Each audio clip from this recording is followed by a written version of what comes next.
director with the PD. I endorse them. I mean, they are great people. Sorry, did you buy this today? Because you saved us last time. I have not driven that.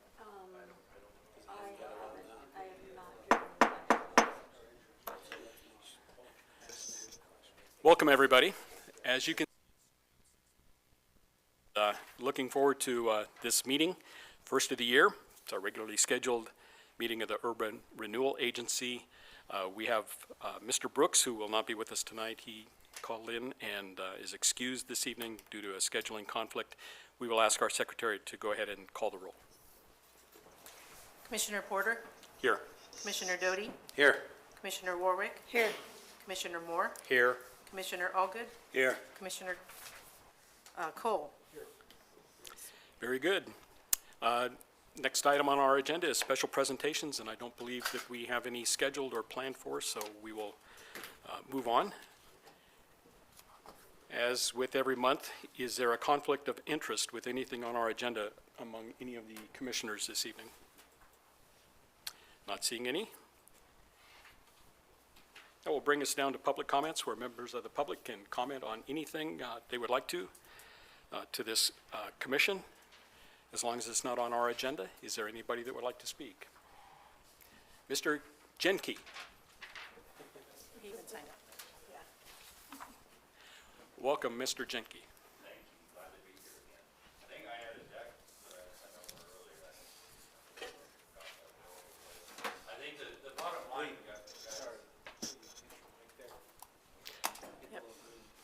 there we go. All right. Appreciate the, but back again, get to talk about this, but, I'm going to continue to come every single month until we get a little bit of forward motion on this thing, because this has gotten entirely frustrating. I'm going to close on this property tomorrow. I know it says the 15th, but I'm going in to sign tomorrow. I'm dropping a check off. I've got my cash on the bar right now. We're ready to go. All right. But I'm back to this glorious slide again. Like, urban renewal status is indeterminate. I'd gotten a question, I'd gotten a single email. Just a couple. Chair, I'm sorry, but this is on the agenda. It's down to number 4. Is it? It's attorney reports. Yeah. Are you addressing this a little bit later on, Mr. Hilty? Okay. Okay. All right. Okay. I just hadn't heard anything from anybody, which is why I'm here. And, and that's, I guess, the thing is, like, I got a single email from Mr. Hilty's firm and asking for a budget that I had submitted to engineering back in November, and nothing. And so, like, this has gotten really frustrating. Again, it's like, who's on first and who should be driving this? I feel like I'm pushing as hard as I can from my side, but who's on first? We've got a great layout here. So we're down to 7 units total out of this. We've got, these elevations are kind of subject to change here. But that's generally kind of the direction we're going. There'll be, each cottage will be a little different. So kind of fun to do that. Again, ask is the same, $175,000, pave and add the sidewalks, pave the alley. We know this. Again, we have no defined process to create a new district. We have nothing to deal with the environmental concerns or issues. But anyway, and we've seen all this. We're back to it. Yeah. But we'll come back for further discussion a little bit later on. thanks, Joe. Yeah, thank you, Lee. Any others? Okay. Brings us to our consent calendar. Do we have a motion as to the calendar? Mr. Chair, Ms. Warwick. I move we approve the consent calendar as noted. Okay, we have a motion by Ms. Warwick, second by Mr. Doty. Any comments or questions? Okay, would the secretary call the roll? Commissioner Warwick, Yes. Commissioner Moore, Yes. Commissioner Allgood, Yes. Commissioner Cole, Yes. Commissioner Porter, Yes. Commissioner Doty. Yes. Very good, thank you. That brings us to our update reports. The first, apparently I got an email from Derek Cooper, who is not feeling well and not able to be with us this evening. There was some good news received by Mr. Cooper. And Mr. Jenkins, I don't want to put you on the spot or throw you in the middle of this, but you spoke with Derek last week, I believe. I did, Commissioner, or Chairman Porter, and thank you for sharing that. There was an email that was shared with you earlier today, and sorry that you had missed that. Mr. Cooper's under the weather, unfortunately. I did speak with Mr. Cooper last week, and there was a situation where, of course, the construction of that bridge was going to impact the construction of his project. That is no longer the case. He's coordinated with the engineers on the bridge side of the project, and there's a situation now where they can coexist together in terms of development. So that was really good news. That said, there is still a power pole in the alley that's in the way of this development. So the city, we're working on mitigating that issue currently. So I know our engineering team is taking a close look at how we can remediate that so Derek can get on his way, but he's ready to go. And that's really good news that now that bridge isn't going to impact his project directly. So we can rely on the timeline as it stands, pretty much? I believe so, Depending on yeah. the power situation? As long as we can get that power pole situated, I understand that they, and of course I'm speaking out of turn here from the engineering's perspective, but I understand that they're trying to put in a temporary power pole elsewhere so that it's outside of the development impact. Any questions for Stephen? Again, we don't like to put you in this position, you know that, so I appreciate you Thank you, appreciate it. speaking to that. Mr. Moore? Mr. Chairman, just a question for you. So the email that you received, how can we get a copy of that? I mean, it comes at what, at the last minute? Is that how it came today? I'm not sure. I did not check my city email Oh. after like 9 a.m. this morning. Yeah. And apparently it's come in that Okay. time period, so What was it dated? I haven't seen it. I Oh, haven't you read it haven't yet. seen it? Oh, okay. Stephen came up before the meeting and asked if I had received it. And I hadn't been on my city account since early this morning. Okay. I'll- Okay. I'll get that out. Okay. Next update report comes from Mr. Maybon. Good evening. Good evening.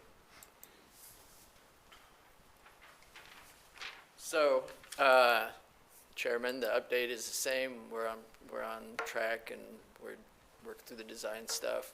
I tried to get the general contractor here today, but he too was sick, like Mr. Cooper. I don't know if they have the same thing, but, so you got me again. Next time I'll bring somebody else that can talk more construction stuff with you guys. Any questions? Very good. Just one, can you expand on that? Thank you, Mr. Chair. Can you expand on the timeline? I've kind of forgotten now, so thank you. We should be submitting permitting this month and starting digging in March is where we're at. Any other questions? for Mr. Maybon? Okay, all right, Very thank good. you. Thank you. Brings us to an update report from base layer in District 26. Shane?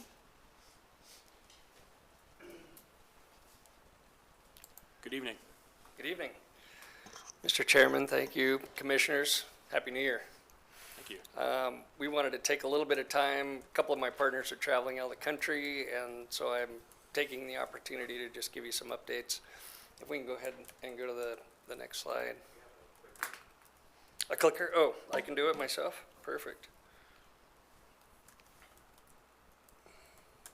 That'll work.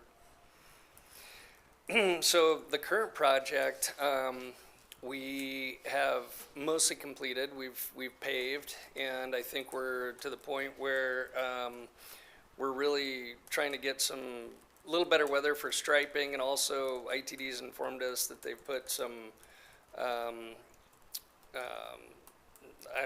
for lack of a better term, salt on the road, and so they want to wait for us to actually stripe until they can get that cleaned up and get this done. But as you can see by this photo, you know, the approach is complete, and we're mostly ready to have a discussion with you about moving through the balance of the project. We were able to, we were authorized to spend $624,136 on the project. We believe that's coming in under budget by almost $250,000. So we were able to do some value engineering and really get competitive pricing from several contractors. we selected Wright Brothers Construction, which we have a 30-year relationship with. They were able to jump in and help us get this done. We've had a heck of a start. I'll say a great start, but we have a lot to do. And so we've been polling and talking to end users in the area that have expressed an interest in the property. And I just put a few of the quotes together, some things that we're getting feedback from, people that want to move their businesses into this area. As you can see, there's concern about the area, kind of how rough it looks. They don't want to leave an impression for their business that's similar to this. We always obviously explain, we're pioneering a little bit. And so I think we have a few people that are kind of on the sidelines that would like to see, us move a little bit further along. Certainly when it comes to accessing the property, I think we've, checked that box pretty well. When it comes to roads and utilities and where they're located, that's a little bit of a blurry area for us. So we want to visit with you a little bit more about that. And then I'll show you some things in future slides. Again, like the idea of the area, just isn't far enough along. So we've been getting a lot of that. One thing that you had mentioned and kind of outlined in your urban renewal plan was, the mink farm and how bad a condition that was. And as we've talked about in the past, or I've mentioned in the past, we've cleaned that up. So that's all done. We've also cleaned up some of the overhead power lines. We've gone underground with those. Lumen came out and we were able to get a good chunk of that work done. And so now we have free and clear access on and off of the property. Some of that heavy equipment that was out there working, I mean, it was within 6 inches of clearing that power line. So if you have a big semi truck that happens to pull onto the property, it would have been an issue. So we corrected that. And so I guess where we're at now is, what are our next steps? Where do we take this from here? And just really what we're trying to do is follow your development plan. I mean, as closely as we can. And so, install, construct, reconstruction of streets and curbs and gutters and sidewalks and streetscape and all those things. We're trying to, design and come up with a plan with the city's team and our team and ITD, to be able to progress this forward. And I think we're getting there. What we're realizing, though, is that we're behind, based on where the plan was and kind of stated that we were hoping to see a couple of $1 million investment in this area, and as you can see, that was estimated for 2023. We're just behind, and that's just the nature of where we're at, for this area. So I think that really what we need, and I think what the market more importantly needs, is clarity. They need to know where the road network is going to be, and this is more of a regional road system now than I think originally contemplated. Where the utilities, how does groundwater mitigation get addressed as part of the urban renewal plan? That was a big component in that plan. Is there a 5-year working plan, or can one be established that can give some certainty to some of these end users as to, will they really make an investment in this area? If I invest in this area and I bring my employees and those things, is there infrastructure here that I can count on? And that's really what these folks are after, the business owners. Is there a way for us to get more of a regional look and approach to this property? And I'll go forward a couple of slides here because I think this is important. This is a plan that's in Nampa. It's a very succinct plan. When someone comes to this plan, they go, well, I know where the roads are going to be, and I know where the buildings can go, and I know what I'm going to get utility-wise and service-wise from the city. This is what we're competing against right now. So what we would like to do is kind of get to the point where we can compete on level playing ground. And so, in this one, for example, it's clearly stated, this is going to widen Ustick Road from 2 to 5 lanes, and it'll be a multimodal path, way system on both sides of the road. That's in writing, they can see it, there's depictions of it, and people can kind of get their heads around it. And we're getting there, but we have a lot of work to do still. So this design right here was actually the plan that was adopted by the Urban Renewal Board, and this is in your plan. And as you can see, the access road to and through the property is in a location that we're very comfortable with. When we purchased the land, this is the plan that was in place. I think since we've had discussions with ITD and we're talking about IDAPA standards and different things at the state level, and also just, talking with the city engineer and Rob and everyone, this plan has just changed. And I won't say for the worse, it's probably for the better, and I think we've all had good inputs into it. So this was kind of the second iteration of that plan, and there were some challenges with the canal crossing and where this would kind of go across the canal. And where we've ended up is, a plan that is more like this. And so this plan, if you kind of look at the differences between the plans, we're talking about, now 1,900 linear feet of road length, 3.1 acres of land that would be taken, by this plan, versus 840 and originally 750. So you can see the contribution on our side becomes much greater. And I think this circulation plan internally, is a plan that the city would like. What this plan has done for us is created some pretty significant challenges in attracting any large user that's looking for anything over, if we had a user that was looking for 80 acres, with this plan, it'd be very difficult to attract that, that user. So we're okay with it. I think the plan itself is a good plan. I think the circulation roads make a ton of sense to us as to where they're located. I think we're in agreement with ITD and the city on the locations. So really, I guess to go to our Q&A is, we would just like to have some clarity, I think, on the design of the circulation and the roads so that we can progress through our annexation and our zoning and have clarity on, the lots that we're going to be splitting out for end users.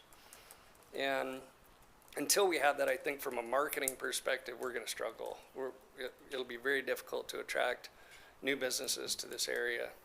So if we can answer some of those questions, and we'd love to help in any way that we can, to come up with, the set circulation, the set utility locations, and then figure out, from the standpoint of how we, pay for all this, really, whether it's a contribution by us and then that gets reimbursed through, a general fund to some degree. I think that makes some sense to us because, a lot of the road systems now that are progressing through this property are more of a regional system than just an access road onto, a private property owner's property.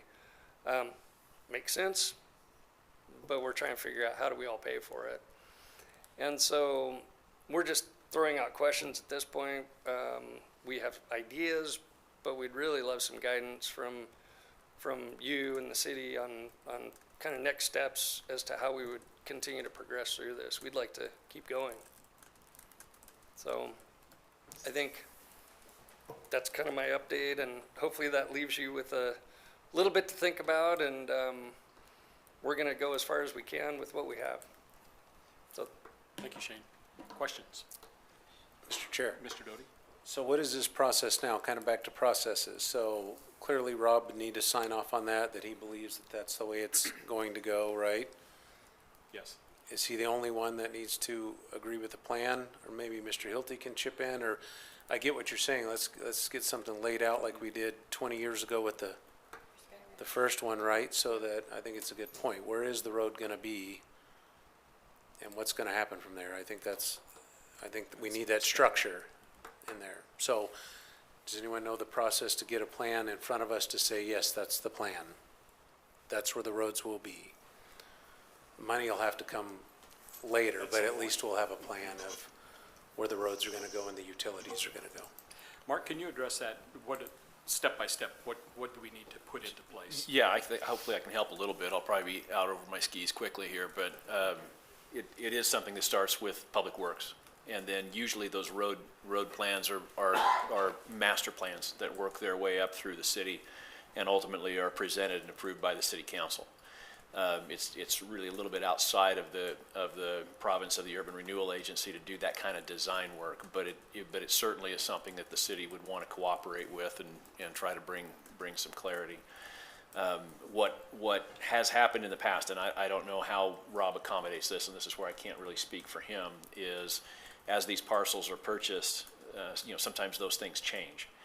Those plans change, and so we can certainly work with current owners on what they think would be best for infrastructure, for the planned lot breakdown and development that they have, and but we have historically been pretty flexible with respect to the east area. My memory is that what really was evolved there was certainly some city level master planning. But then it was also reactive as some of those larger businesses came in and said, here's what we need for capacity, here's what we need for access. And so those things sort of went together, evolved together, right? So there wasn't like a real fixed plan at the beginning. It's something that happened over time. But I think the short answer is, you're right, start with Rob. Rob doesn't get to make all the decisions, but there would be a planning process potentially involving ITD at some level, given the highway there. And then, there'd be a master plan put together, approved by council, and go from there. Thank you. Thank you. Again, I just wanted a direction, so it sounds like we need to get a hold of Rob. Yep. And put him in charge for a while until that switches at some point, right? Yes. Mr. Allgood? Yeah, I mean, the reason this area qualified for urban renewal work was because it's difficult to develop. I mean, that's the whole reason why it qualified for where it is today. And so I just want to be clear what you're asking. I realize you're talking roadways and sizes and things like that. Do you see a situation where you're going to be coming back to urban renewal for increase in funding from what's been allocated? Am I interpreting that? I think so.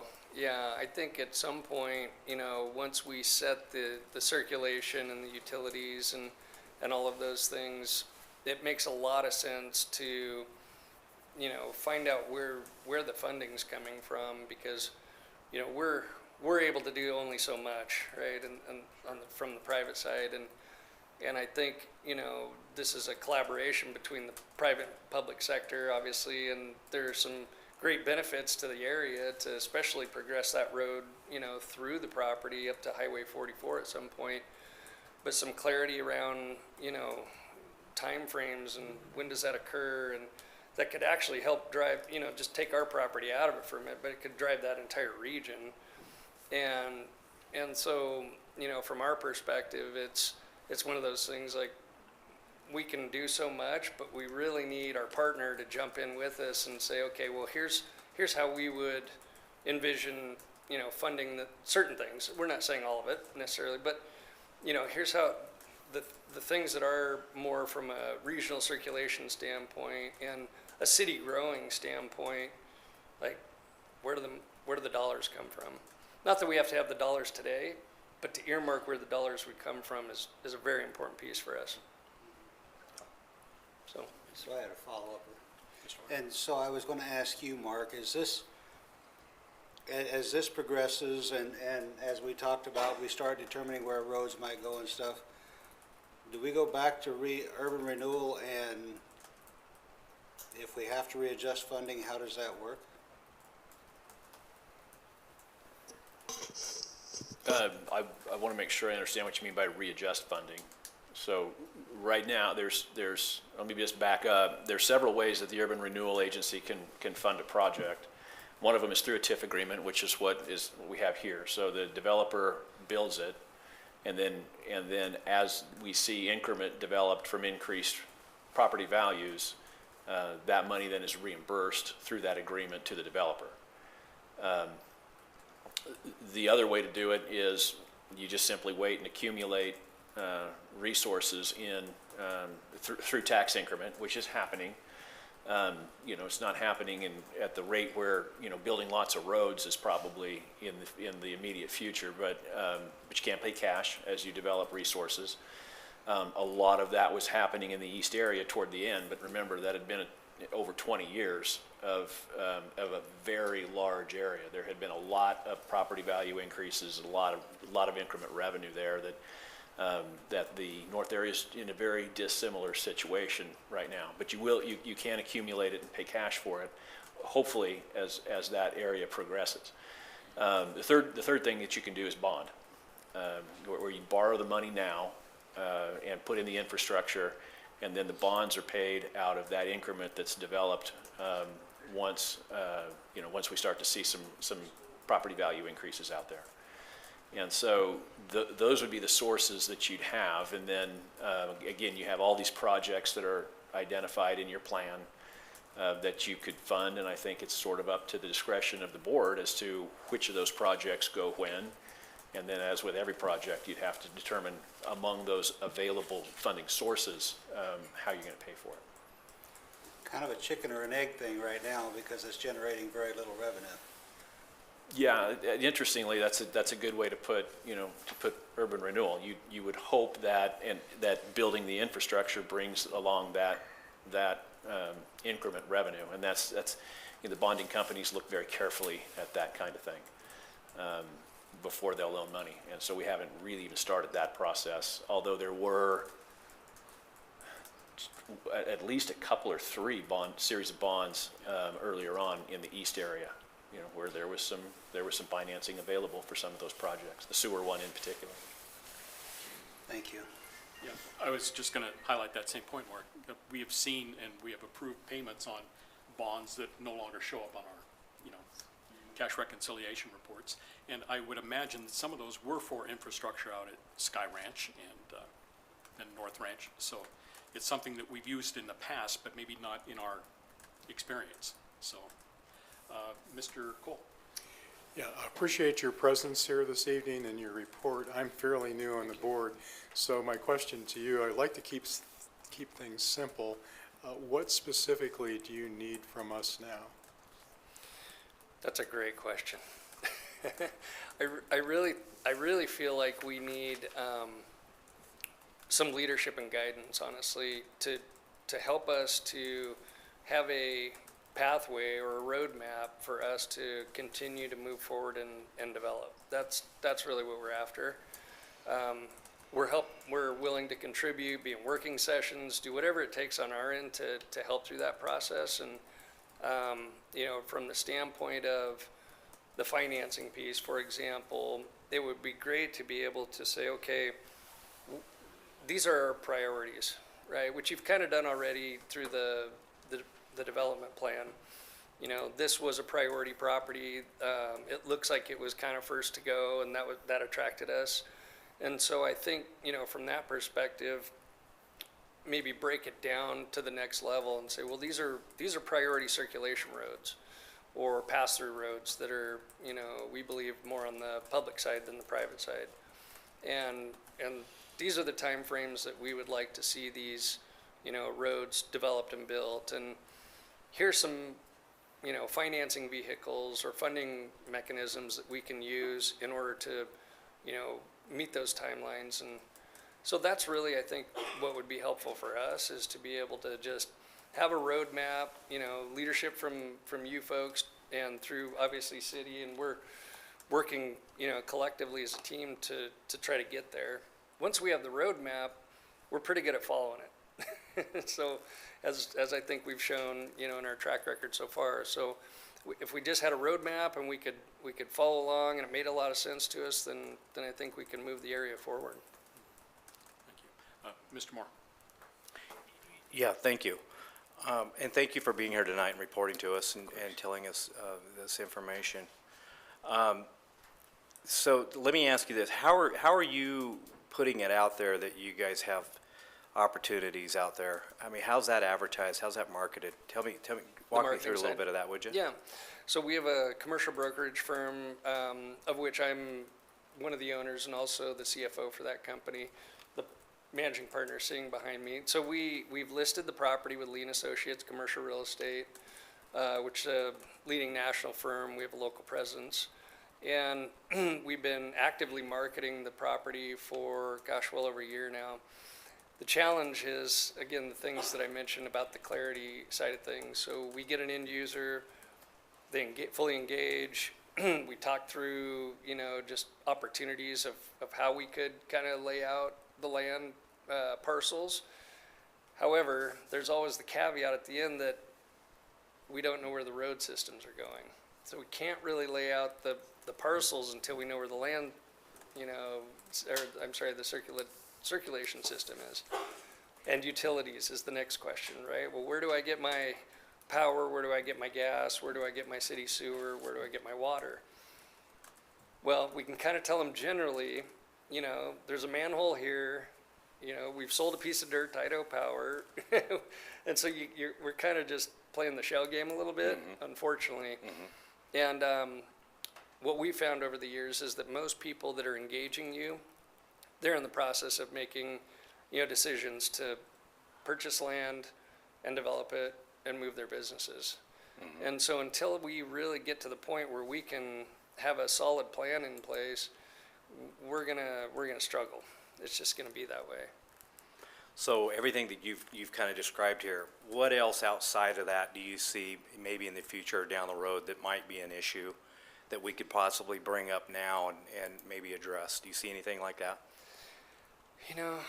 I think those are really the fundamentals for us.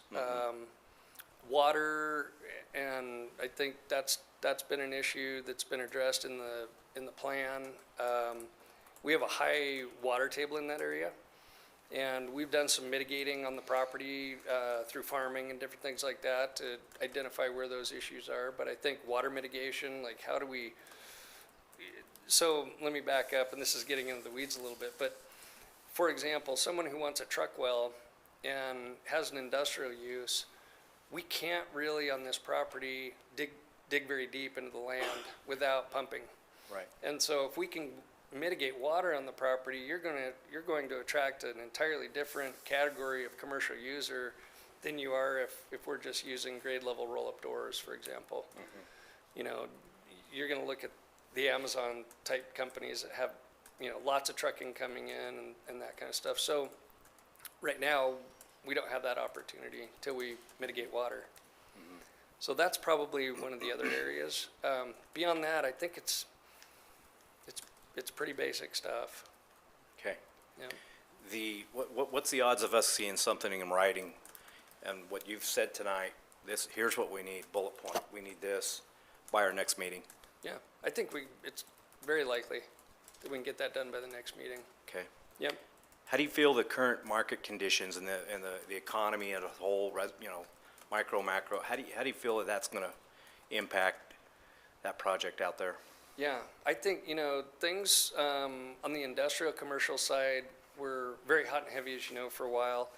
I was involved in the North Ranch sale from BVA to AT Industrial. I helped assemble the land that was their 300,000 square foot industrial building over there. And those times are much different than they are now. A lot of those large users, they've scaled back. They were interested in what was going to occur with the election. I think we have some certainty there now, obviously. And so now I think people are getting back on solid ground, and I see optimism in the market. I don't know that we're going to get back to where we were anytime in the short term, but it feels like some of those folks are coming back into the market. For this property in particular, and the way that it's kind of laid out, I think we're attracting really that tier down group, which is more local and regional, owners of businesses that are looking to expand in the market. Those interests have continued to be pretty strong. So Yeah. I think, Yeah. it's just a little different end user at this point. What's the overall, how's the overall working relationship with Public Works and that here with the city. How's that been going for you guys? It's been great, really. Has it? Yeah, I mean, Stephen Jenkins has been a great advocate for us. Rob has been, very receptive to some of our ideas, and we're not confrontational either, like, we're trying to solve problems. So, luckily, one of my partners, Miguel Gotti, has extensive background in planning, not only here in the state, but globally. And, his background's been invaluable. So I think that, we've got a great team. We just need guidance. If we can get guidance and we can figure out, resources and those types of things, we can take action. That's really what it comes down to, I think, for us. Well, thank you for enlightening us tonight and course, coming thank you. forward and presenting on that. And I look forward to seeing a little bit more hard copy information about this. Okay, great. Thank you. Yeah, thank you very much. Thank you. Mr. Cole? One more question. Sure. Where does the guidance come from? I mean, what, do you expect that from us then, or is that coming from somebody else, or? I think we need to see collective guidance from, this board, but also from, the city as we move forward. And we're in for an annexation and a zoning, and I think we're a little nervous that we don't have a solid plan in place to move forward through that process just right yet. So if we can get some guidance from the city and the board that will help us to go back and make decisions, then I think we're tracking right along. We've been on track, and it feels like we're kind of to the point where we're not sure where that road is, literally where the road is taking us. So to kind of repeat back what you just said, one of the obstacles to annexation has been a lack of design for the thoroughfare through there? I think so, Okay. yeah. Chris? So, and this question is just for you, Mr. Chair. So that next month when we're back here, that we have some action, how can we as a board make sure that something gets done between now and then? So next month when we come back and discuss, we know what we're talking about. Who's going to carry the ball from the city side? Do we know who's going to pick this up? Is it Mr. Jenkins or Mr. Hilty or Mr. McDonald? We just need to make sure we don't come back next month not having accomplished anything from our side. Well, I would certainly, Mr. McDonald would need to be involved in this. And I would suspect Mr. Hilty as well. I don't want us to be the reason it's delayed. Agreed. Mr. Doty? And just to add to that then, so I think what maybe Chris is getting at, or Councilman Allgood, is it going to be you then, Mr. Chair, that's going to make the contact through the mayor's office, through Rob McDonald, to try and get some action? I think is what who is going to take the action? I will Even do though that. it may include a lot of city folks, somebody's got to take the lead and get some answers. So, Yes, I will I communicate. knew you weren't, you were retired anyway now, aren't you? Yeah, I got nothing to do. Okay. Thank you, Shane. Thank you very much. Thank you. Brings us to our report from 7th and Main. And I have not seen any communication from Dean. And do you have something? Chair, Commissioner, sorry for Dean not being available. He would logged in a few times but had to jump off. Looks like he had to take care of something at home. He said that there's no real updates, but he's progressing with his retail tenants right now. So that was what he was planning to expound upon. It looks like, actually, Eddie, he's still in the waiting room here. So he just sent me a text to follow up. Didn't know if you can, oh. Let me see if I can get him real quick. We have maybe a couple minutes or so, but.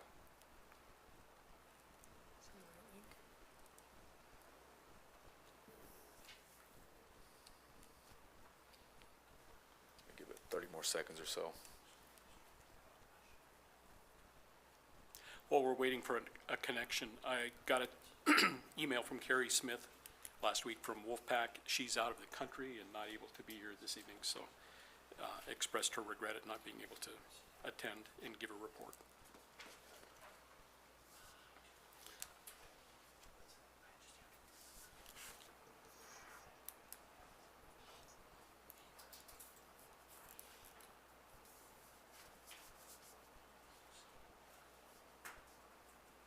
Mr. Chair, can we move forward, and then if he pops back on, interrupt the Absolutely. agenda, would that work? Yep. Let's move on to old business. Our first action item is to consider the approval of a resolution approving of the certificate of completion. This is coming back from last month, and Mark will explain that for us and remind us what we're doing. Thank you, Mr. Chairman. Good evening, Commissioners. We did talk about this a little bit last week. At the end of the DDA process is a certificate of completion, once the developer has done everything that they promised to do. And Mike Muscle is at that point. We were waiting on that parking lot for most of 2024. It is now done. It was before you for approval of that certificate last week. There was some question that came up late as to whether it was done. I worked with Robin Collins, Office Planning and Zoning. The final inspections have been done. It's been signed off, and so this is appropriate for execution. It then gets recorded. As you know, there's a memorandum of that development agreement that gets recorded on against the property, and this is the follow-on document that lets the world know that the developer did what they promised that they would do. So I would ask you to approve the resolution and stand for any questions you have. Mr. Doe? Just one. Who went out to check to make sure everything in the DDA has been completed? Has anyone gone out to check all the boxes? Yes, the DDA provides that once the certificate of completion, certificate of occupancy has been issued for the redevelopment, that is the building department goes out and makes sure everything got done. That happened years ago on the larger building on 7th and Cleveland. Robin Collins and her office, I don't know if it was her personally, but it was her department that went and verified the landscaping plan on the parking lot. And then the engineering department kind of verifies the structural integrity of the surface itself.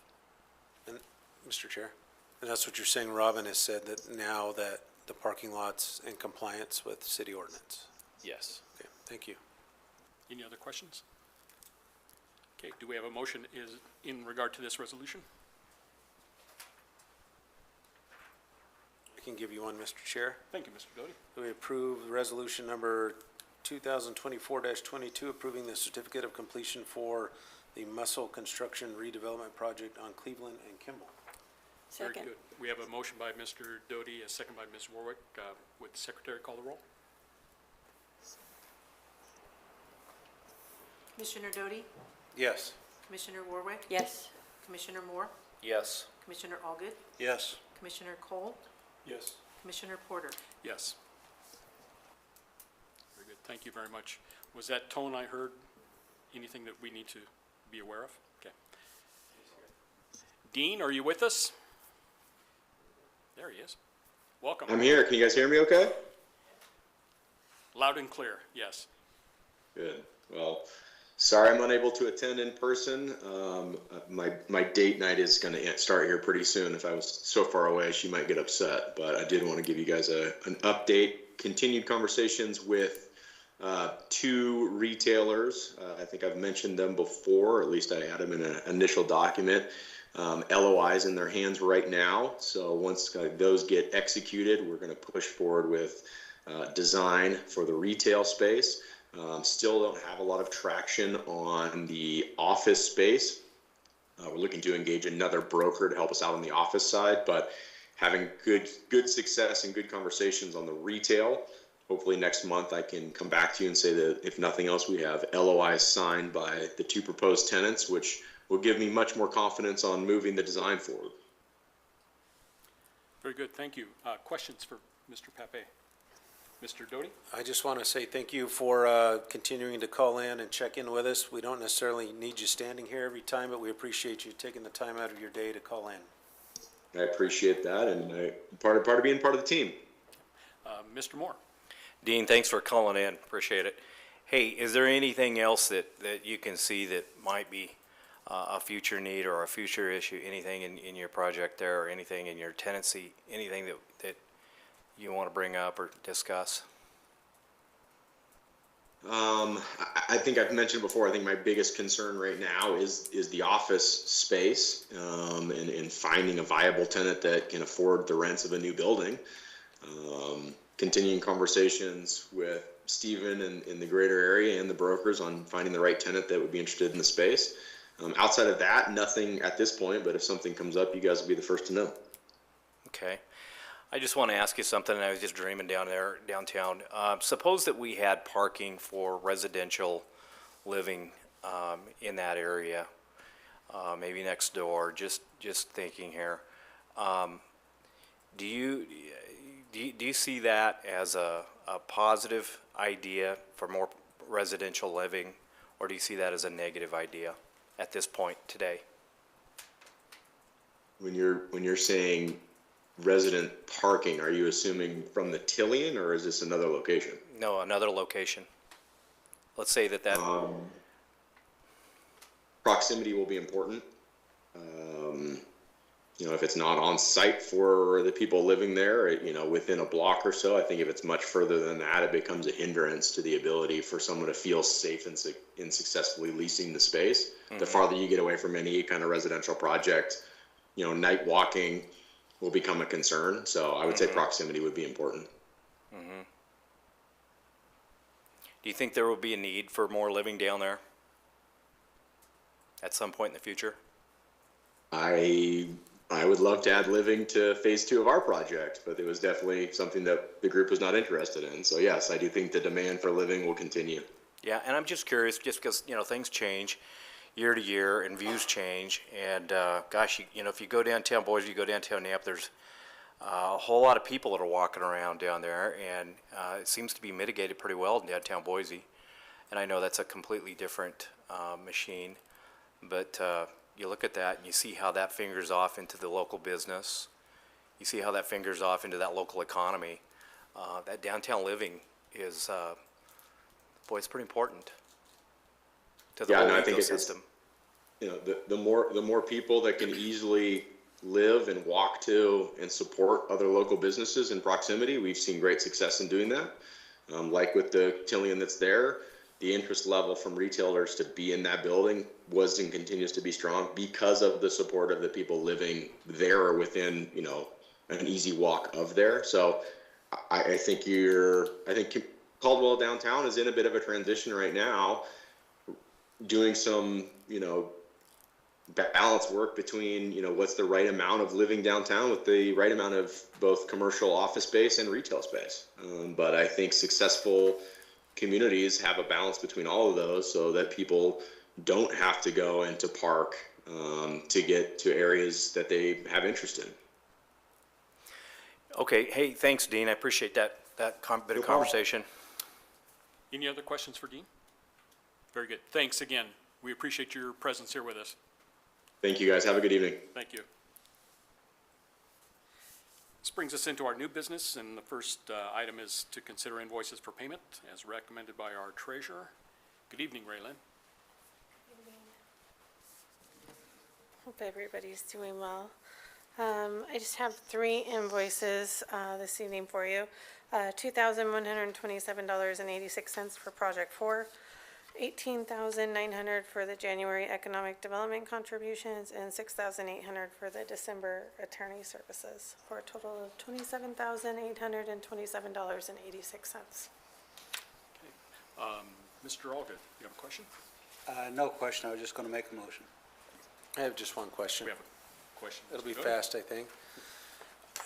And maybe Mr. Hilty, you have to weigh in or need some time to look at the contracts with, like, Canyon County, but it seems like there's a goal in mind of how much money can be spent there, and we keep getting these small invoices from them every so often, and it would be nice to know if they had a project slated for the money versus just sending us in receipts that qualify under a plan. And so, if Mr. Hilty could research that to see if we can have something a little bit more structured from the county coming in versus we don't even know if we're repairing the same stuff or upgrading, and I'm not saying we are, for everybody out there that'll splice and edit my words. I just want to say that we should probably have a plan. If they have a project coming up, we should know what that is and the projected expenses versus just sending in receipts when the project's done. Thank you. Thank you. Mr. Allgood, would you like to make a motion? Yes, Mr. Chair. I move that we approve the invoices in the amount of $27,827.86. Okay, we have a motion by Mr. Allgood. A second by Mr. Doty. Would the secretary call the roll? Commissioner Allgood, Yes. Commissioner Cole, Yes. Commissioner Porter, Yes. Commissioner Doty, Yes. Commissioner Warwick, Yes. Commissioner Moore. Yes. Okay, brings us to our treasurer report. On the bank reconciliation, what I do want to point out is that you see $154,862.77 in other deposits. I was notified by the county after Diana Center did some research with the county that this was more than 2 years ago, so that they had double billed us for about 4 invoices, and so the clerk over at the county did go ahead and give us a refund with what invoices were duplicated, and I've definitely, it's one of those things that it's, when you're looking at invoices and how the county bills, it's with their backup, you know, unless you're looking at them every month, and I'm sure it's not the same person always looking at the invoices, and so if you're looking at them every month and remembering them, but we see a lot of invoices, so I could see where this could happen, but we're trying to put steps in place so it doesn't happen in the future. So both the county auditor and or the county clerk and I talked about it. So I just want to point that out. That'll update the project list remaining balance for the county next month. You'll see that. So just want to reflect that. Thank you. Yeah. Our tax deposits usually come in January, so that's why you don't see very many for December, is because we are going to see some in January, because that's usually when our bigger check hits. But we did get some small interest. We'll say that the money market account is, the interest has dropped from 2% to 1.3, just because that is what the rate the bank is paying. So, however, we are carrying less of a balance as well in there, so I could see where that makes sense. For cash, when we talk about like North, I know that I don't usually talk about the differences. Most of this is in either operating. LGIP is pretty decent, but the North area currently has, without the tax deposits, $139,000. And I know the increment funds for this next year are going to be about $150,000. So kind of give you a timeline of how much is going to come into that. So that's kind of where we stand. Okay. Mr. Doty. I just want to emphasize my point, Yes. Mr. Chair, that Thank again, you. if we had a project number or letter, or Mr. Jenkins likes to use names, something so we know when these bills come in, it's much easier to check on that project number versus going back through a year's worth of receipts to see if we've been billed for that before. We could go right to the project number and say we've already paid that, or we haven't, so. Absolutely. Absolutely. Mr. Moore? So I guess that's a question for Mr. Doty. So are you saying that process, like the vendor that was here that was presenting a civil serve or civic serve, you're saying that something like that would eliminate some of this? No? You know, well, it might. I can't speak intelligently enough on that software program, but certainly, even if fence is included in a general, Yeah. or a sidewalk is included in the general contract, that, okay, what sidewalk, from where to where, what lights from where to where, what's the location of those lights we replace, so that we don't get the double billing, or replacing the same light or upgrading it that we've already Yeah. done. You know, we can Yeah. say, no, we've already upgraded that light. It's Yeah. no longer an urban renewal Yeah. issue. And I think, Yeah. I Yeah, don't no, I think follow. anyone's up to anything crazy. I'm just saying, so we can track it a lot better, so we don't have these Sure, no, absolutely. issues as people also change and department heads change. We know what we paid for and what we haven't. Sure. But certainly it's- software would probably help that at some point, but I can't speak intelligently on which software that would be, but certainly something. So, Mr. Chairman, I have a question for Ray Lynn. Ray Lynn, so to piggyback Mr. Doty, Councilman Doty's question. That draw comes in, I guess whose responsibility is that to make sure that it, I mean, tell me it's not yours because you got enough on your plate, but whose responsibility is that so that we're making sure that those draws are, you know, which I'm sure they are, I'm just curious.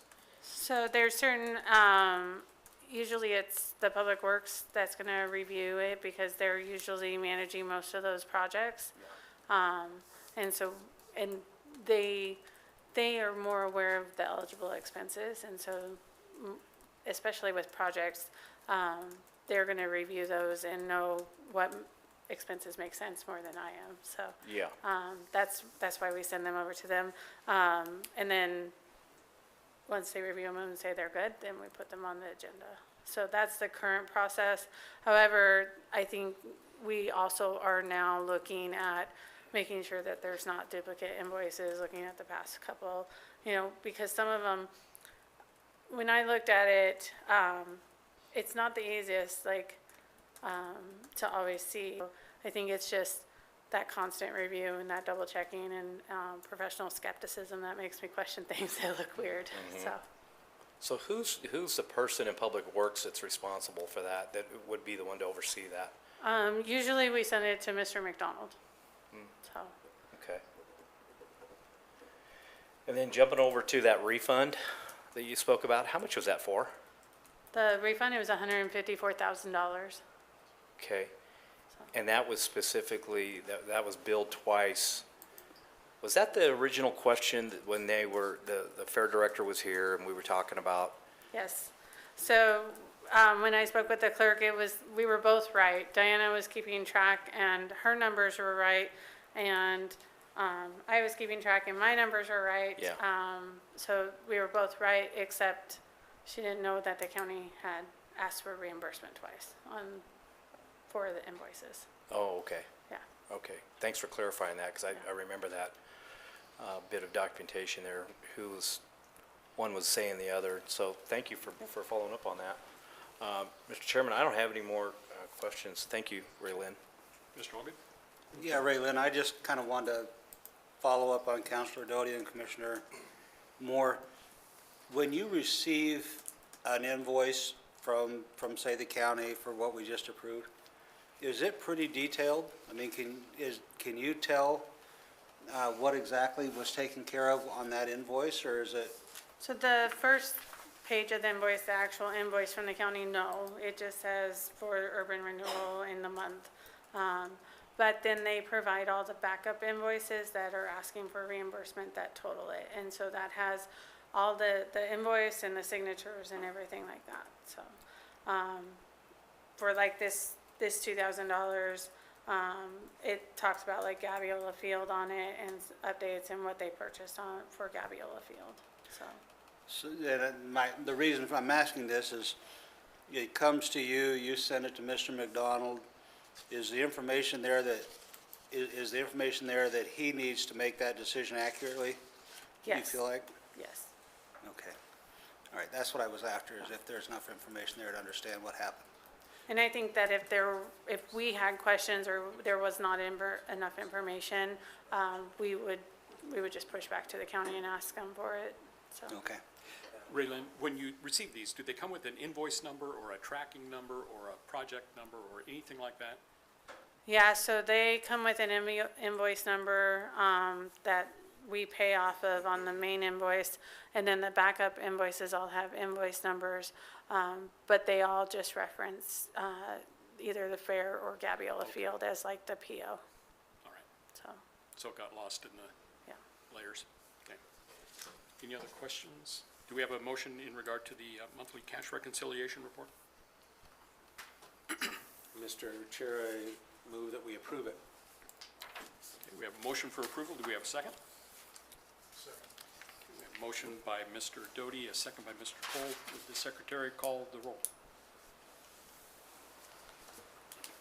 Commissioner Doty, Yes. Commissioner Warwick, Yes. Commissioner Moore, Yes. Commissioner Ogden, Yes. Commissioner Cole, Yes. Commissioner Porter. Yes. Thank you. Brings us up to the project list. So with the project list, I want to just mention the date at the top. This is actually as of 12/31. 24. I will say finance has been busy. I don't want to make excuses, but we've been busy. We're in the middle of the city audit, and so there's a lot that we do last minute, and sometimes we forget to update a date. So, but the projects, there's not been a lot of movement since we processed the previous invoices, just because some of the city projects, like the vineyard and the alley improvements, got transferred to a new project manager within engineering. Music will start in the spring, and then the 510 Arthur utilities are also in progress of getting the quotes and getting those. So there's not been a ton of movement on these. So. And just as a follow-up, so on our project list next month, we should see that $153,000 added back to this. That is Canyon County line. correct. Yes. Any questions on the project list, Mr. Allgood? Oh, sorry. All good? Okay. Thank you, Brandon. The other question I wanted to know, now that we do have the TIF agreement, do you guys want a project list for the north area? I mean, we only have one project, but the question is, do you guys want me to start providing that? Yes. Okay. Oh, while you're there, if I could ask you to touch on something else. You brought a presentation and recommendation last time you were here about establishing a 5-year plan, and it was something that was identified by Shane just a couple of minutes ago. And I've been speaking with Julie offline, and Julie is willing to kind of spearhead working with you toward developing that 5-year plan, where we can take some of the things that we're hearing and put some direction to them. And so, thank you for that presentation last time, and between the two of you, you can kind of strategize as to how to move this ball down the field, and we'll go from there. This is going to be different for us, because we all came to this position when everything was rosy and everything was flying high and things were moving and we were flush with cash. So this is the part of the heavy lifting that we don't have much experience with. So a lot of hand-holding, a lot of advice, and leaning on one another to get through this, so appreciate that. Yeah. Brings us to our economic development reports. Mr. Jenkins? Thank you, Chair, Commissioners. I wanted to start off by just stating that our department has really looked at these reports, and we have a desire to be more concise, more succinct in how we report some of this information. And what we've been doing historically is just reporting on the East Caldwell Urban Renewal District, as well as the North Caldwell Urban Renewal District and the site-specific areas, knowing that the East Caldwell Urban Renewal District sunset in 2022.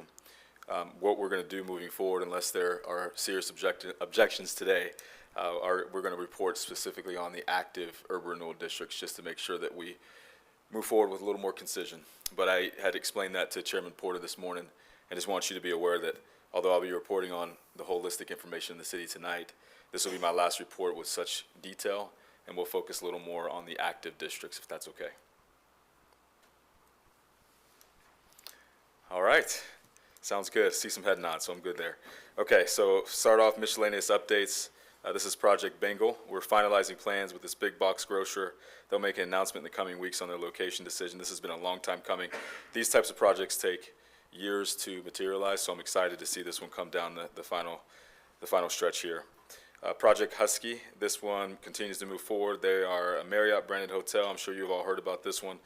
We are working on more hospitality options in the Caldwell community. Hospitality drives tourism, drives our local economy, helps our restaurants. Commissioner Moore, you referenced downtown living and how that helps to beget spending in other areas. That's simply what we're trying to do, just capture more tourism dollars in Caldwell. Project Sunny, they're actively reviewing properties, and this is a brewery concept. It's a restaurant and a drinking establishment. They're interested in the upcoming RFP, which is on Kimball and Arthur, and they'll consider submitting a proposal once that becomes available. Project Razorback, had a recent call with this big box retailer. It went really well. They're evaluating properties for both short and long-term investment opportunities. Project Talon, they're a fast casual concept interested in Caldwell. This will be their second location in the Treasure Valley. They're reviewing multiple sites. I actually just talked to this group yesterday.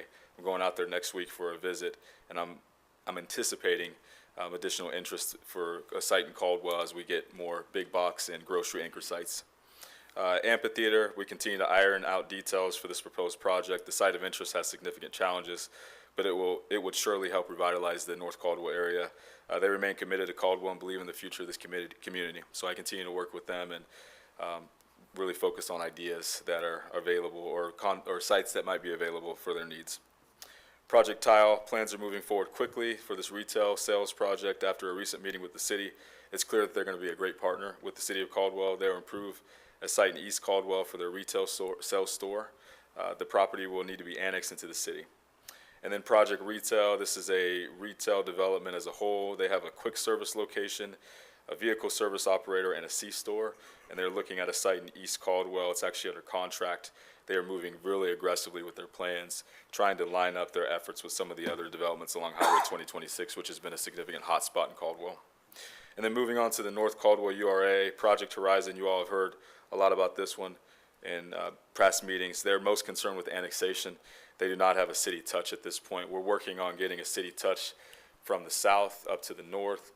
The district being 1,000 acres has a lot of ground to cover. So if we don't get that initial touch from the south, we just don't have a touch to the north. So we are working on the properties that are south to get annexed, and one such property is one that you heard about tonight. So we're hoping to get that property into the city so we can get other properties into the city following their efforts. And then Maverick, we've had discussions with them. We actually had a great conference call with this group. They're actively engaged with the city on their future plans for a C-store in the district. You all will be hearing from them very soon. We're excited to see that plan move forward. And then lastly, WeatherTight Roofing. They're anxious to move their plans forward. They will build a structure on 2 acres in North Caldwell, but are navigating challenges with water and sewer infrastructure. The city is helping them consider options to get these services to their site.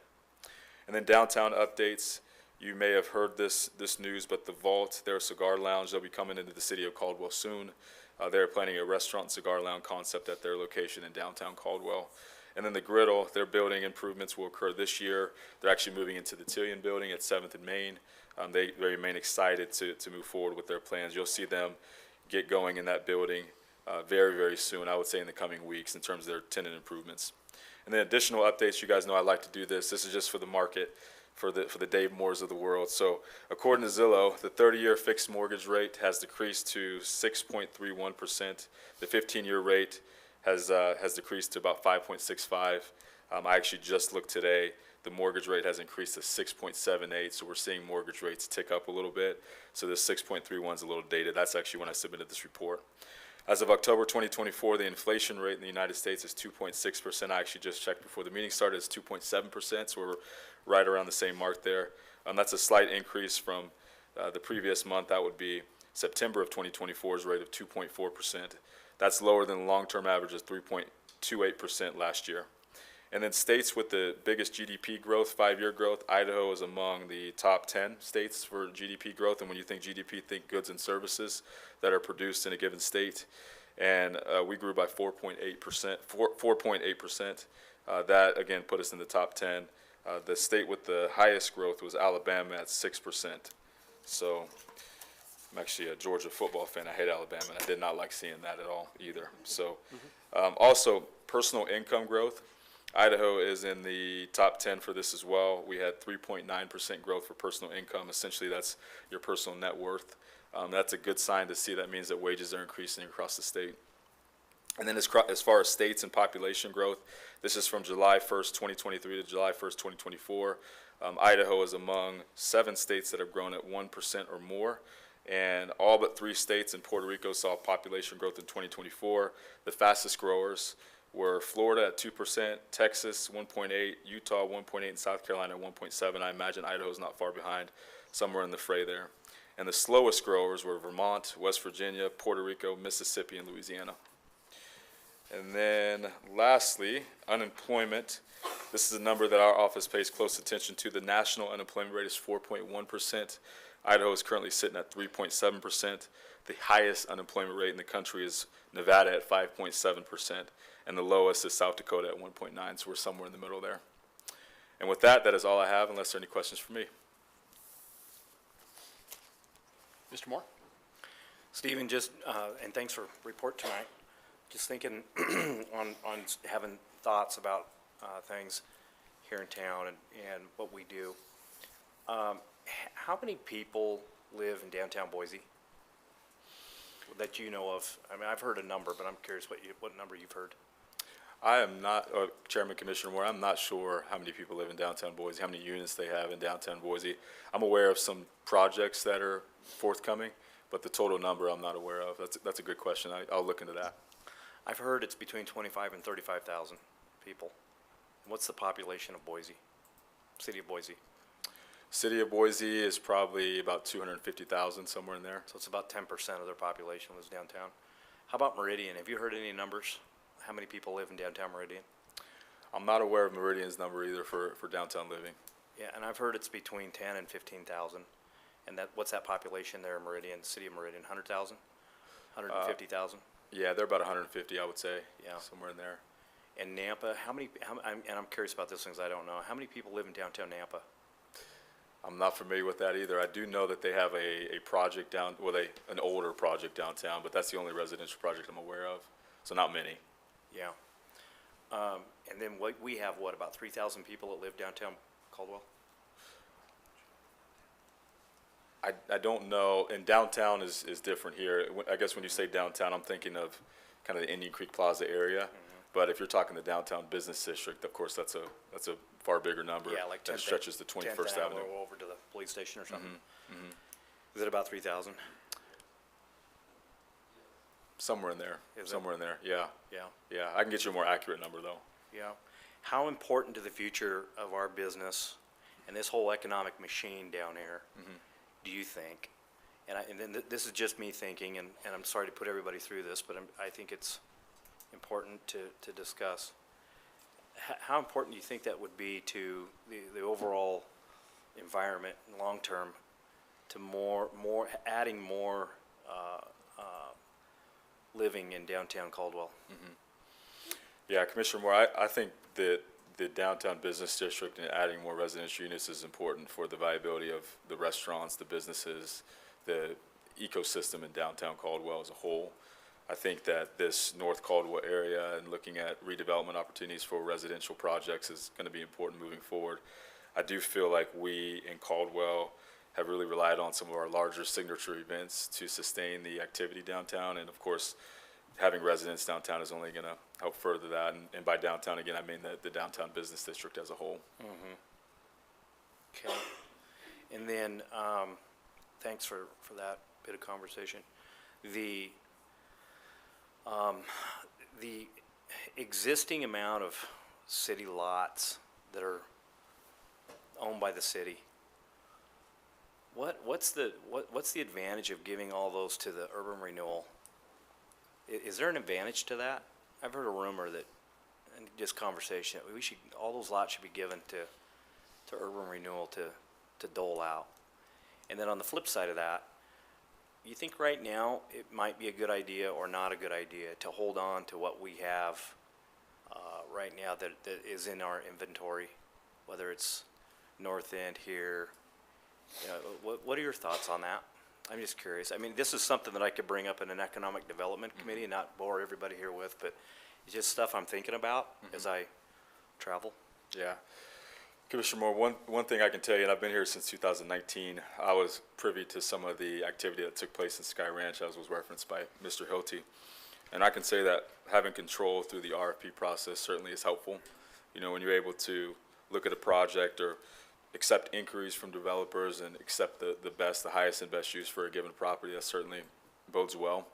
I'm thinking about projects like Fresca and Capital Distributing and others, where this urban renewal district was the owner of the property and was able to, Capital Distributing and Fresca were able to acquire the property, urban renewal property from urban renewal.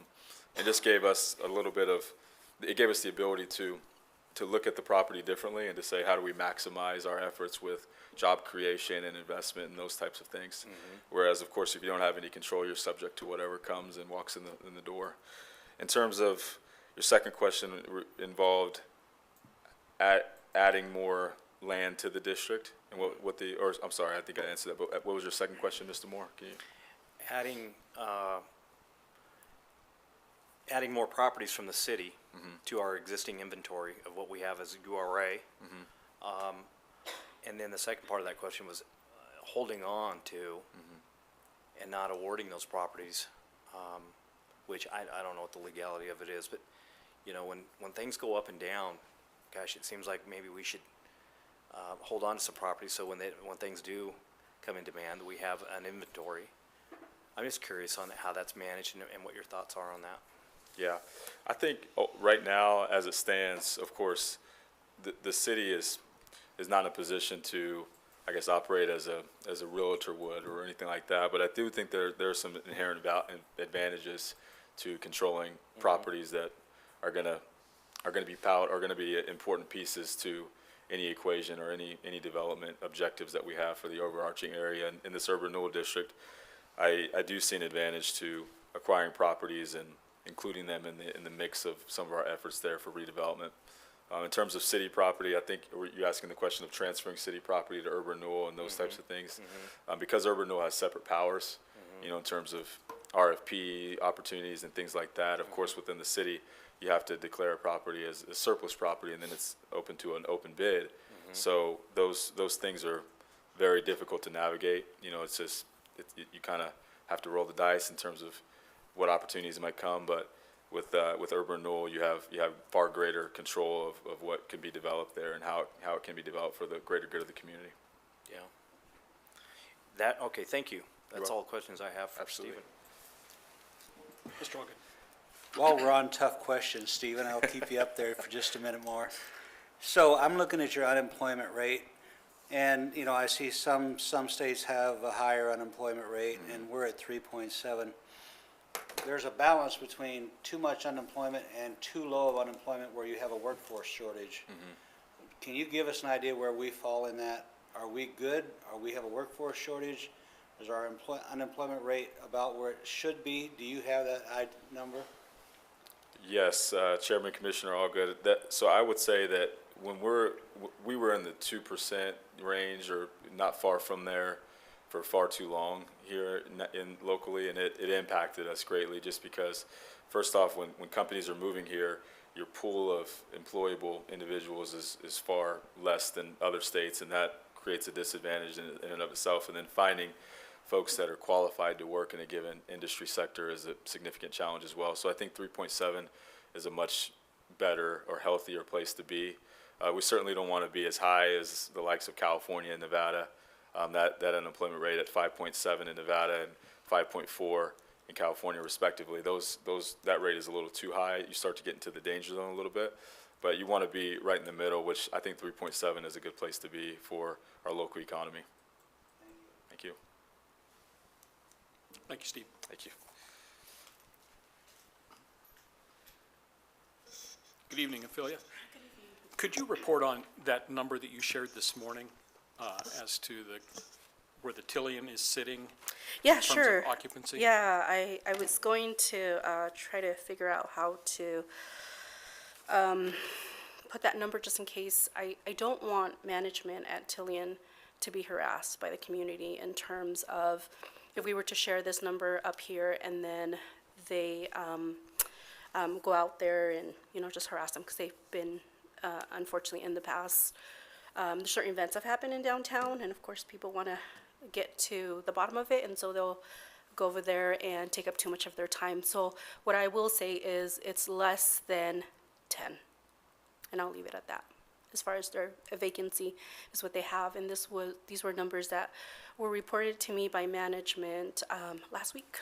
Friday, I believe. Friday, I think, is when I stopped in. So I stop in every so often to check to see how they're doing, to see if there's any barriers that the city's creating in regards to them being successful in our community. So less than 10. Less than 10 is what is left in terms of their vacancy. And they're really, really excited about that, getting those filled. So I'll start with my downtown updates, Project Gym, and these are just updates, and I forgot to put the word update right next to it. But again, this is a local downtown business that's seeking to open a new concept. Just, I think Mr. Moore or someone had mentioned earlier, might have been Dean, that it is a little expensive right now, our lease rates in downtown. So, and options are not very many either. So we're still continuing to look with them, trying to figure out if we can find a space for them. Very successful business, so we're excited for them to open up another business down here. Project Water, smaller mom and pop shop. They continue to do pop-ups in our downtown. Hopefully, we'll eventually get to find one of those lease rates that can accommodate them. Project Sugar, this is one of the businesses that I sent over to Carrie Smith. And so they are seeking a new location for business. Their lease is about to expire, and their current landlord is really upping their lease. So we're trying to figure out if we can get something worked with them and move them more into the downtown area. Super excited about that. Project Market, this is a local business, again, seeking a building that's a little bit more affordable there, so we'll continue to work with them. New projects, Project Cream, this is a retail business that's seeking to relocate their business downtown. They have identified a space, they're ready to move, however, they're looking to sublease their current space, so that's currently what we're working with them.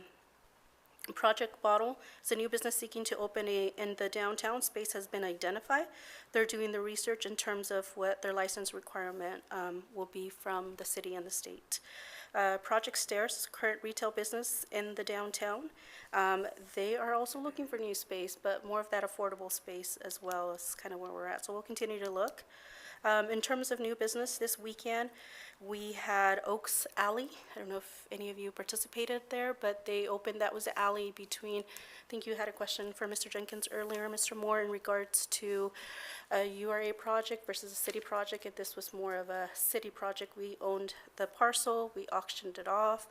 The bidder is Oaks Brothers was the individual that was awarded this alley, and they've since have activated that alley this past weekend. In terms of development, unfortunately, we don't have a timeline because it's not a URA project, so they can determine when they're ready to develop that. So not sure when that will happen, but not in the immediate future. The Idaho Spice Store, if you all remember this was upstairs inside the Oaks Brothers. They've relocated to the main floor, and they've been getting a lot of traffic, and they're super excited to continue to grow their business with ambitions of opening up a second location somewhere else in the Treasure Valley if they can grow their business here in Caldwell first. And then just an FYI for you all, we had Baskin Robbins opened up in the East Urban Renewal area. They had a successful grand opening this past Saturday. And one of the things that this individual is local as well. The franchisee owner is local, and one of the things that she shared with Stephen and I when we visited with her before she opened last week, she said, I want to be a partner in the community, and we hear that from a lot of businesses that are coming into our community. How do I be part? Please connect me with the school so that I can offer free ice cream to the kids if they, read it, kind of like book it when we were in school. So that was really exciting to hear that she wants to give back to our community in that way. Black Rock Coffee Bar, this got a lot of likes on Facebook, social media. So they are opening on January 20th at 5 a.m. in the morning until 7. They'll be offering free medium drinks. They offer a variety of drinks, not just coffee, from 5 a.m. to 7 p.m. They will be free. I did double check with the area manager to make sure the email that she sent to me was accurate in terms of free, and she did say 5 a.m. to 7 p.m. all medium drinks are free. So with that, I stand for questions. Mr. Moore? Thanks for the report. So a couple of questions, and they're probably not easy questions, but I appreciate your comment on them. Current affordability with current lease rates, how's that affecting present people and people that are wanting to come in here? What do you see? What do you hear? Enlighten us, if you would. Yeah. So right now, there's a business in downtown that's roughly paying $5 a square foot, and they're looking to grow. They've been in business probably about 2 years. Unfortunately, in order for them to be able to grow into a new space, they're going to need a build out of their kitchen. That's getting pretty costly, so it's expensive to build out not only the kitchen, but then add that lease rate plus that triple net. So right now, I think the most affordable space that we have downtown, so right next to the alley, and that's about $16 a square foot, but it does need a lot of work that needs to go into that space. And then we have $26. So sometimes it is challenging for our local businesses that are ready, that are getting ready to expand, but because there's so much tenant improvements that need to be done to a specific building, they also need to consider that in terms of expanding. So that's been really, really tough for us in our downtown. We also don't have any incentives, so we're competing against our neighbors who are offering grease traps, hoods, connection fees. So just to kind of give you an idea of the connection fee to the trolley space that's right next to Happy Teriyaki, there was a restaurant, luckily they found a space in downtown. They were looking at that space and it was $18,000 for a connection fee. And so when you're looking at your neighbors, they're paying those connection fees for those businesses. So it makes it a little bit easier for them to incentivize people into their community. And they've done a lot of visits to our local businesses down here, trying to get them to go to Nampa. So, and we unfortunately don't have any of those tools in our toolbox at the moment. So that's been challenging for our local businesses to, especially the ones that have been here for a while, that want to open a new concept. They might still have those lower leases. Unfortunately, trying to get into a new lease and coming up with the tenant improvements is tough for them. And luckily, we have some LID that was passed by City Council this past year, so that should help a little bit with those businesses. But So people with concerns Yeah. with rates. yeah, we're still seeing some, like Stephen mentioned, the griddle's still moving in, but they're a little bit bigger, right, than most of the smaller businesses. We have one space that's left out at Tilly at the 1300. They're a little bit bigger, a little bit more established, still local, still a little bit more established, so they're still moving in. Have a little bit of a bigger pocket than, let's say, your smaller business that may be occupying a 500, 1,000 square feet of space. So it just really depends on that business, depending how long they've been in business, how much money they've put away, how many businesses they've expanded. But we're still seeing interest. Nonetheless, we're still seeing interest, but it's more of the interest that Stephen said, sort of like the griddle that maybe Yeah. have been in business for a little bit longer Yeah. and can be financed a little bit easier. So, but nonetheless, still interest. So let me ask you this too. Well, tell me, what's your take on increased downtown living, residential living, and how that affects the environment down here in the future? I definitely think, obviously Boise has been successful in terms of having the downtown living, people shopping there, patronizing those stores. If you were to ask me personally, I personally would want something in Caldwell. It just kind of depends on the age demographic, right? So I share with Stephen often, and I'll just share a personal experience just to kind of help Yeah. paint this picture Yeah. a little bit clearer. I have a sister who lives in the East Coast, and she comes out here and visits every so often. She's here, as a matter of fact, but she's used to living in bigger cities, New York, Boston. She's going to Miami next. But when she comes out here, I'm trying to convince her to move back. She's young. She just turned 30. And she's like, Ophelia, why would I want to move to your downtown? There's absolutely nowhere to live, nothing to do. And so I've been trying to convince her that she can just tag along with me to these meetings, and they're super exciting meetings that are happening, and taking her through the entire downtown. But they love that lifestyle of the downtown. They love to come out here and skate. They love to do those things. So they love to experience an entire community. So I definitely think there's people out there. When Mr. Maybon had shared his projects, I think, Stephen, we had like 10 people reach out to us that they were willing to purchase condos. So in terms of the community, I think there's I'm sorry, excuse people- me, real quick. They were willing to purchase what, condos? Condos, yeah.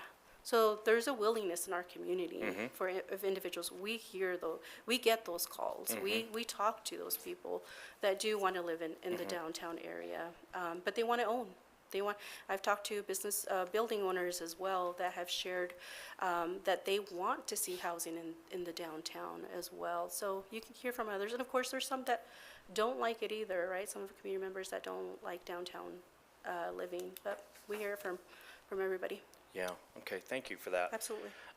Real quick, so the pass-through that you were talking about in the Oaks Brothers, I saw that Saturday night, and I saw people hanging out there. Yeah, And so I went over there and hung out a little bit, did an observation. yeah. But yeah, it's definitely looking better. Yeah, I'm excited for her. She's Yeah. activated the space, and what she shared with me, I wasn't able to attend this weekend, but she did share that, she's going to coordinate with Destination Caldwell when they have their markets. She'll have a market out there as well, and hopefully drive traffic throughout the community, not just in one area, concentrating in that one area. And I know that the businesses, I specifically will mention Shift Boutique, because I did chat with them about that alley being activated and what Sandy was hoping to do with that alley. And she was excited. She was excited to have more traffic in that area. Oh, I bet, I'm sure, yeah. Yeah. So it'll help, hopefully it will help that business, those little Yeah. businesses down there. So I did do a little purchasing at the Shift, and they got some nice things. They do. Yeah, they're super cool. Yeah. And then I did go get a sundae, ice cream sundae at Baskin Robbins. I went over there on Sunday Okay, yeah. and had dinner. And then that Black Rock Coffee, is that right on the other side there by across my D&B? Correct. Behind Correct. them? Right next to the pharmacy. Okay, yeah, I saw it there. Yep, right next to the pharmacy. And I so think their of the grand opening's January 20th. January 20th. 5 if okay. you're there 5 a.m. to 7 p.m. free medium drink. Yeah, all right. Hey, thank you very much. You're welcome. Thanks. Any other questions? You're free to go. Thank you. Brings us to our attorney reports. Mr. Hilty. Mark, can I ask a clarifying question real quick? Certainly. It was either the first or It did, and so that meeting took place a week after the urban renewal meeting last week. So we put the resolution together and got that passed by the city council, so that's the first step in the process. We talked about process at this meeting in December, and I thought that process was clear, the kind of the steps that would have to follow on, and it may not have been entirely clear. The resolution is passed. The next thing that needs to be done is the feasibility study. And just to understand the moving parts there, Ray Lynn's going to work on our feasibility study, but it involves determining what is the equalized assessed value of the property as of January 1, 2025. She is telling me that we may not have those numbers until March. We're reliant on the assessor's office to get them. In the meantime, we can work on the other components of some of the feasibility study, which would be what are the projects that are going to be built and what are the estimated costs. I think Mr. Jenke indicated that somebody had reached out to him to try to get his project list, and he'd sent it. That's why that's going on. Once we have the numbers from the county and then, project revenue based on the project design, and the scope and cost of projects you put together, the feasibility study can be completed. Let's see, after that, you can formulate the rest of the plan, which is not overly complicated. But I would anticipate having a draft plan put together, assuming we get information from the county early March. Sometime during March, we could probably put the draft plan together. The plan then would be approved by the agency. It would go to the Planning and Zoning Commission for a review to determine whether it's compliant with the comprehensive plan. And then it would go ultimately to the City Council for action by ordinance. Those of you that are on the City Council will recognize that process for Site A, which was started, I believe, last spring and was completed since you met last. It was completed, I think, at that same meeting, the second meeting in December. It is a process that takes some months and is reliant, or it requires your staff to rely on information that has to come from the county. But we are moving forward, and the steps that we can take now, we have taken, and we will continue to push it through.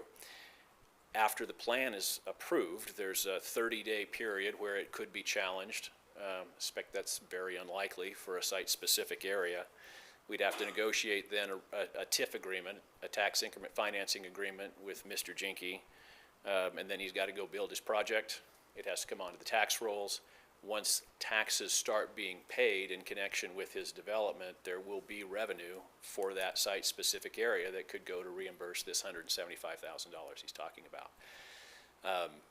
I don't suspect that he would see any money until 2026 at the earliest, because that's when I think that project would go onto the tax rolls. But nonetheless, we'll continue to pursue the project and get it in place, presumably sometime this spring. I want to say that there is at least a 30-day notice provision before the city council hearing, and so we have to coordinate those timeframes. But that's the process, and to the extent that there was a sense that nobody knew what the process was, I apologize for that. I think my office knows what the process is, and you guys have been through it. Some of you have been through it multiple times. There was confusion as this one got off the ground as to whether we had been given the go-ahead or not given the go-ahead. There was discussion about expanding from a site-specific area to a more general north area. And so there, I think to the extent there was confusion, it had to do more with, are we ready to go on a site-specific, or are we considering some other things? You know, it had come to me at some point that there was concern, there's some geotech concern. I think that's behind us now, but that, if Mr. Jinke doesn't buy the property, then we don't have anything to proceed on. Now, I know he's not closed on it yet, but it looks like it's a go, and we're doing what we can to move forward. Any questions on the status or the next steps on the Jinke site? Ms. Ward? Not specifically on that site, Mark, and I appreciate you going through those steps. Is it possible for your office to create something, if somebody comes to us and says we want to create a site specific, so that we've got something that shows them, steps 1 through 10, and kind of what the time frame is on each of them, so that they don't misunderstand how long that process is going to take, because we all know it takes a while, and we're dependent on things that we aren't providing. So, if they had something like that when they came to us the very first time, and we could give to them and say, this is the process, so they understood right up front, this is going to take 14 months. And, we all know too that it relies on the time of the year that it's done. Had it been done earlier in the year, we'd have been in a better position, because, as I understand it, we could have started on some of those things earlier and been done before the end of the year. Yeah, I thought about that too. The problem was that my understanding is that this was presented to you at your October meeting. Right. We would not have been able to get it done by the end of the year. Right. If we had started in October. Right. Which meant we would still be standing here today talking about needing to know the equalized assessed value of the property as of January 1/25, which we're not going to know, right? So that, but more generally to your question, yes, we can put together a list. I would hesitate to put in specific timeframes. I think that what we would want to tell developers is, you need to plan on at least 8 months. We might be able to get it done quicker than that, but I wouldn't want them planning on that, because there are some things that are out of our control. Exactly. Particularly when it's a large area, like the north area. Right. That it's a far more involved feasibility study.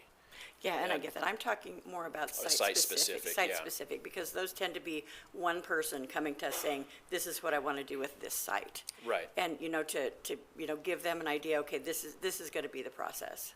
Yeah. Yes, we can work on something like that. That'd be for sure. awesome. Thank you. Any other questions on this topic? Mr. Chairman, I have a question.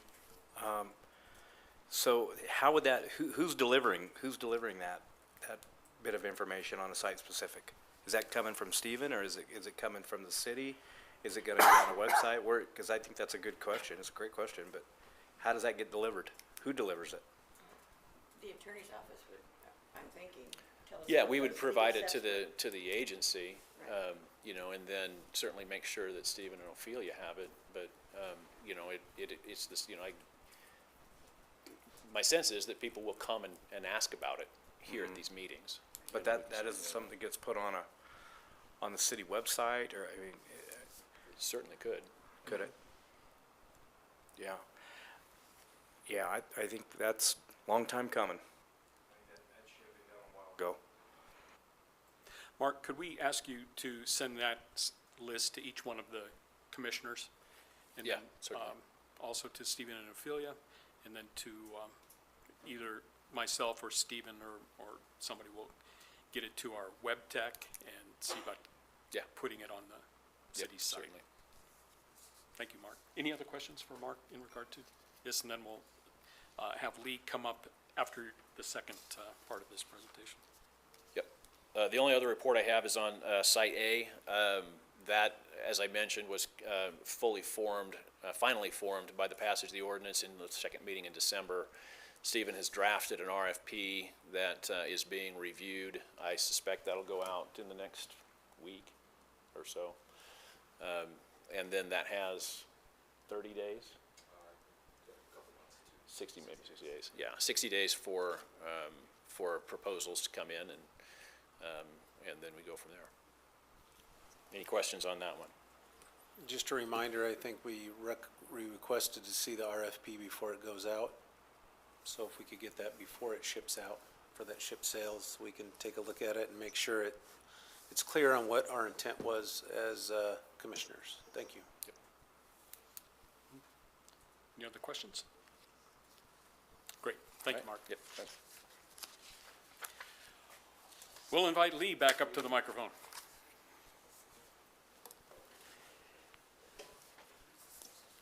Hey guys, thanks for having me back. Yes. Thanks, Mark, for addressing some of that stuff and putting together the, timeframes and a process list. That helps because, I think I'm a pretty sophisticated developer, but this process has been nebulous because you hear about people who come in and they say, hey, I want to go do this project. And it gets led by economic development. And they get shepherded through on a red carpet. Whereas me, I've come in and it's just been a frustrating, maddening process. So, Julie, thank you for that as well. And Mr. Moore, thank you for shepherding the housing aspect as well. So. Well, our hope is that this isn't the last time that you come asking for a site-specific. Well, my hope is you make my life a lot easier and enable me to do more projects by doing a larger district over the north area, because I've, identified roughly $15 million worth of projects there that would help turn that area around. This process is long and challenging, and it's hard for me to turn around and say, okay, I'd like to go do those projects. I think that creates a legacy opportunity for you guys as a commission, is if you guys were to go ahead and take a hard look at passing a larger district on that north side. I think we all agree it is blighted. It is the poorest zip code in the Treasure Valley, and it's our obligation, I believe, as a community to help those people out and to lift them up and to unlock a lot of value. Also to support the $70+ million that we spent downtown at the plaza. Building that and supporting those businesses. The bottom line is we need more people living and working downtown. And my frustration is as a building owner, is that we're struggling with office space. So if you were to, my guess is, and I will be back next month with the actual data, but my guess is approximately half of the square footage that's built today downtown is vacant. And that tells me that a lot of downtown is very gilded. We've done a great job building the plaza, and that needs to be congratulated and recognized, but we still have work to do. In order for that to be truly successful, we need more people living and working down there. And really that number is we need to be targeting, on the low end, 20,000 people living in the north, living in that north side. We currently have 3,200 people. I can give you an exact number, Stephen. I've got that number, buddy. So, but my hope is that, that creates a sustainable downtown. And I hope we can put the discussion about parking behind us as it relates to that, because the reality is if we look at that north side, there's plenty of opportunity there. Like I've said previously, there's roughly 68 acres that's completely vacant and undeveloped right now. That is zoned residential, so we can make that easy and go ahead and go after that. So, but again, thank you all for your support. I'm here to answer any questions or whatever. Mr. Chairman, I have a question for Mr. Jenke. Mr. Moore? So you're a vested owner downtown, I am. and I've asked that question tonight, and I've watched you. How big of an impact do you think that is to downtown living towards this economic engine down here? It's absolutely vital that we have more people living downtown. And the thing is like if we build a broad cross-section of housing here and build housing for everybody, you know, like we have historically addressed downtown housing with lower income, you know, through the Caldwell Housing Authority and through lower income housing. The reality is we also need to be starting to look up market on this. And so starting to look at certain parcels that may be better targeted for, you know, more expensive, like $500,000, $600,000 condos that people buy. So be thinking about that and be aware of that. Second thing is like providing housing for our students, our cops, you know, our teachers, you know, that we all need. You know, because like we get those people living downtown, you know, they'll also spend money, you know, and, you know, the reality is it's also just a small increments amount of money, you know, so you get some, you know, you get the folks at the Tillian going to Flying M and buying a coffee, that's another $4 you know, in that business's pocket there, you know, and that perpetuates other things, so. Okay, I've got one more question. Sure. And I want your opinion. So there's a lot right over here across that's vacant, and it's right over here across from Indian Creek Plaza. A two-story building, brewery, restaurant, office space versus downtown living, condominiums 4 or 5 high. I mean, I don't know if you can do that there. I'm not an engineer or anything like that, but what do you think the impact to this down here is in those two scenarios? I would suspect that if you're gonna go build housing, particularly for a for-sale product, that's a higher end housing, you'll have a greater impact upon the downtown. I think you'll end up having people who have a certain level of affluence, who are able to then go to a mono and go spend $200 a night. You know, they'll be able to go over to a chop shop, go spend the money that's required to do there. You know, and that'll encourage more and more people there. I think that, you know, that on that Kimball and Arthur piece, I believe is what you're referencing, is that it would be a sincere missed opportunity if only a 2-story building were to be built there. And it'd be a sincere lost opportunity if there wasn't housing as a component of that building. I also would argue that it's a sincere lost opportunity if that building doesn't go to at least anywhere between 3 and 5 stories. You can indeed park it, you know, at that height, with an appropriate and an economically viable and both appropriate sizing, you know, at that level. I had dinner downtown Meridian last week, and boy, you start walking around down there and looking at the living and the parking situation, and boy, it seems to coexist. I mean, everything seems to flow, and it looks like there's a lot of people and a lot of dollars exchanging down there. And that's the reality when it comes down to parking, and it's a conversation I can certainly present as a developer, you know, to this committee. It's okay to step away from parking in a downtown area. If we want to go build suburban stuff to where people, you know, the idea is people come, they don't linger, you know, and they leave, build plenty of parking, build parking lots galore. But the idea is like when you minimize parking, you also encourage people to stay. You know, you also encourage people to walk. You know, and the same thing too is like I believe we continue to have a walking problem in this town, to where we have no problem walking from the far corner of the Walmart parking lot across the parking lot to there, where the same distance can be a block or two downtown. Yeah. So if you think about the absolute distances and whatnot, you know, think about that. And so it's again, some of that comes down to basic things like placemaking. We need to be encouraging and making the walk from the further ends of downtown more interesting and feel safer. Because I'm sure you all would agree that, you know, walking from, you know, 4th to, you know, right here in the middle of Indian Creek Plaza, for a lot of people doesn't feel safe. Crossing the railroad tracks coming down from my project on 5th in Chicago doesn't necessarily feel safe. You know, and it's also not interesting. You know, it was interesting. I was walking through Garden City the other day, and as you walk through, you know, they're like, it's the arts district that they've got there. They've got these unique benches that have signs and things to look at as you do that walk, you know, around from business to business. We don't have that. And so I guess I would encourage you guys to really think about what does it take to make the walks from the far corners of downtown interesting and to feel safe. Because I think you'll overcome a lot of the objections that we've had from a political standpoint about parking and people, wanting to be close to the businesses. Well, make them feel safe.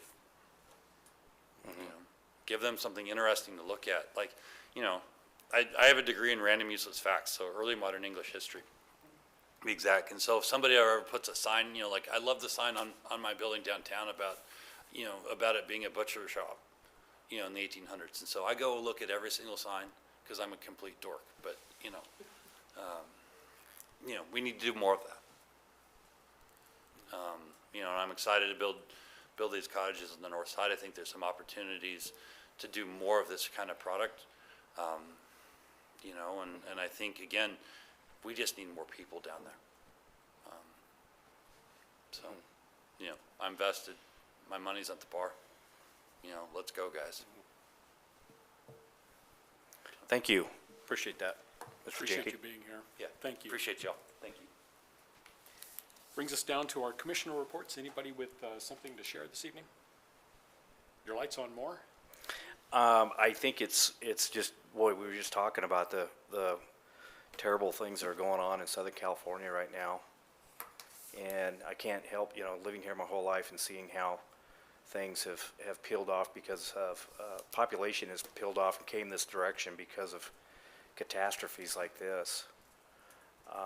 Just imagining, the amount of people that are gonna come into this area or consider it if they're not already doing it and try to make a go of it. I don't blame them at all. It's terrible to see what's went on and what's gonna go on. So I don't know. I just, as I go around, I try to think of things that might enable us to be ahead of, holding a process accountable, holding people accountable to basics.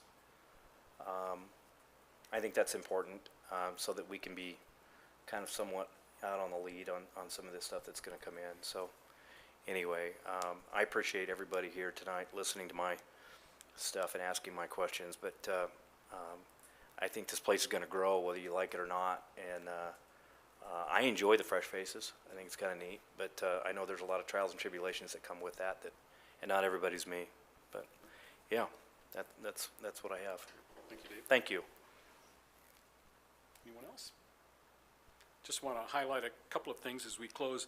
The Rice House is now sitting on its foundation, and it looks really nice. And I talked to Mike today. They're planning to take some remedial steps immediately, just a coat of paint, make it look like it hasn't sat there and been vandalized. It actually sat somewhere else and was vandalized, but it's coming along. And I think our interest in that project now is complete now that it's down on the foundation. So that was a job well done. Also want to thank Mr. Doty for his continued service on the Urban Renewal Board of Commissioners. I see that you are assigned to this place again. Somehow I made So, it. we appreciate your service. For a while, I think, but I'm here. But thank you for your service and also your service, you and Chris, on City Council. So with that, we will entertain a motion for adjournment. So moved. And we are gone. Thanks, everybody.